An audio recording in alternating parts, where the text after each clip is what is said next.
داو سکندر خان چې هغه موږ سره په دې کاروان کې شریک شو د سکندر خان سره د هغه څومره وروڼه او ملګري دي خان هغه موږ اوس د ملي رهبر جناب افتاب مکان شیرپور صاحب په دې پارټۍ کې شمولیت کوي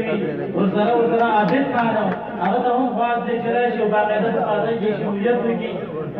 دې سره چې موږ سره کوم ناظم سابقه ناظم عنایت الله خان لالا چې هغه د جویوي نه د جمعیت علماء اسلام نه مستفید کېږي موږ سره شاملېږي جناب عنایت الله خان لالا دې سره حسن ګل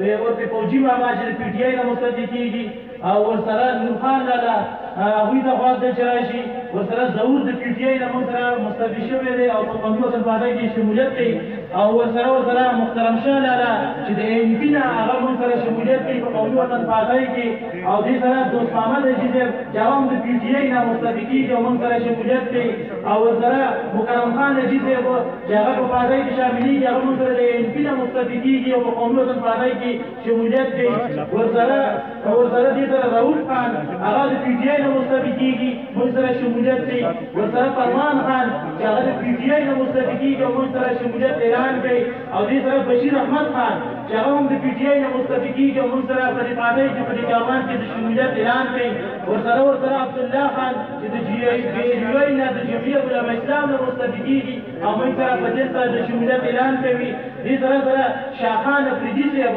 چې هغه د پي ټي آی نه مستفید کېږي او په قومي وطنپالنۍ کې شمولیت کوي او دې سره اطلس خان لالا چې هغه هم د پي ټي آی نه مستفید کېږي او موږ سره د شمولیت اعلان کوي ورسره جهانګیر خان چې هغه د پي ټي آی نه مستفید کېږي او موږ سره د شمولیت اعلان کوي او ورسره ګلول خان چې د پي ټي آی یو تازه ملګری دی هغه نن مستفید کېږي او باقاعده په قومي وطنپالنۍ کې شمولیت اعلان کوي موږ ټول یو څومره راغلي مېلمانه دي او ورسره څومره ملګري چې موږ سره شمولیت وکړو د دوی له موږ ډېر زیات مشکور وي چې په دې سخت وخت کې چې موږ سره هېڅ هم نشته دوی موږ له د ورورولۍ لاس راکړو یقینا موږ د دوی ته دا د یقین دهاني ورکوو چې تاسو په صحیح وخت کې یو صحیح فیصله وکړه انشاءالله قومي وطنپالنۍ به تاسو ته په یو حالات کې نه وروسته کېږي دا لاس ستا د پښتونولۍ لاس و دا لاس ستا د ورورولۍ لاس دی انشاءالله دا لاس به کس شي او انشاءالله دا لاس به بېلېږي نه او انشاءالله تر قیامته به انشاءالله زموږ به تاسو سره رابطه وي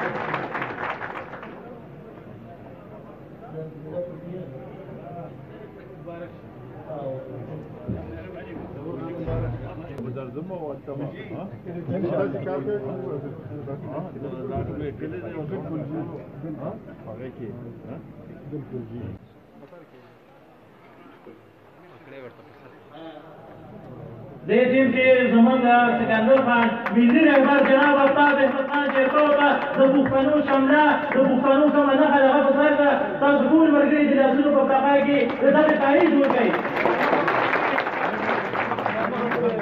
او مخه